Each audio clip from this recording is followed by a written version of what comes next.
Hello Philippines, hello world. Isang maalab na pagbati para sa lahat. Narito muli ako para magbahagi sa inyo ng dalawang kakaibang error sa Philippine BSP at NGC coins.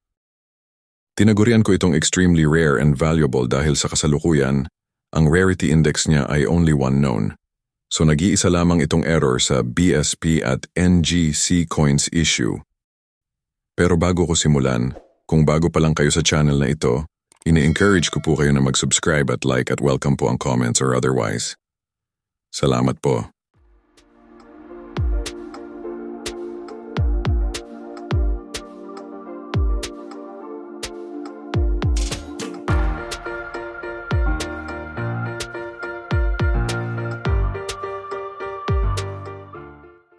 Now simulan na po natin.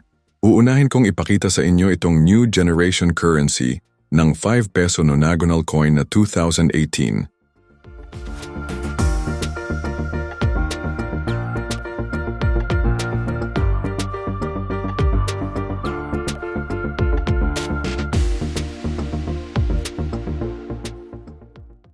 Now, ito naman po ang sinasabi kong error coin.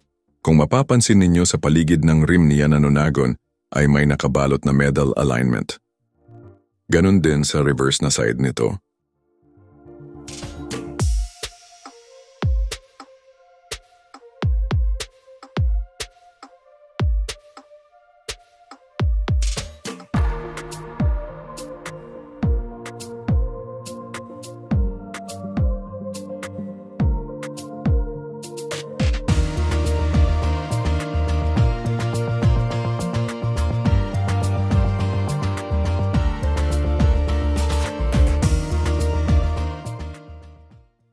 Actually, may mga ilan sa ganitong error ang makikita sa nonagonal coins. So maaaring masabi ninyo na ito ay common error lamang.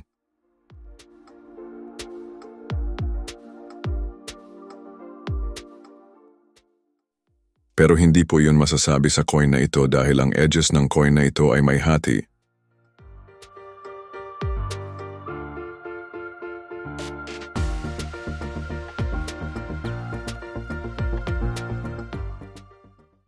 Ang kalahati ay nonagonal design at ang natirang kalahati ay medal alignment.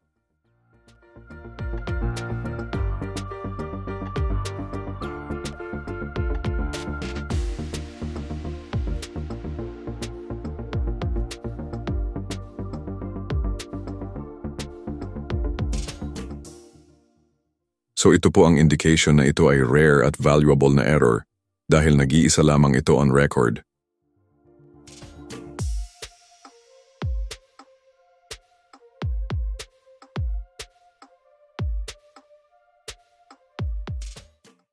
Now, ang susunod na ipakikita ko sa inyo ay itong isang BSP coin issue na 5 peso 2001. Ito po ay na-feature ko na a year ago nung ako ay nagsisimula pa lamang as a content creator at coin vlogger. Ipinahiram ito ng isang error coin hunter at collector. But after a few months of negotiation, ay nabili ko ito sa kanya sa gusto niyang price. Ito ay dahil na appreciate ko ang ganda at legitimacy ng error as a collector. So, here it is. Ito po ang normal coin design ng BSP 5 peso 2001.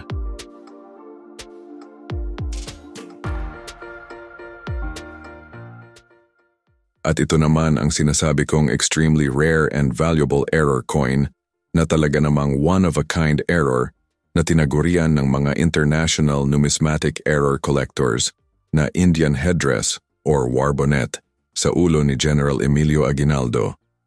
Ito po siya. Nakikita ninyo na mistulang nakasuot ng Indian headdress o war bonnet si Emilio Aguinaldo. Sa ilang mga error collectors, ito ay isang shattered die error with interior die crack with at least 30% retained cud. So yan po. Maraming salamat at mabuhay kayong lahat sa mga subscribers and viewers. Assalamualaikum, God bless, and stay safe always. Peace be with us. Bye.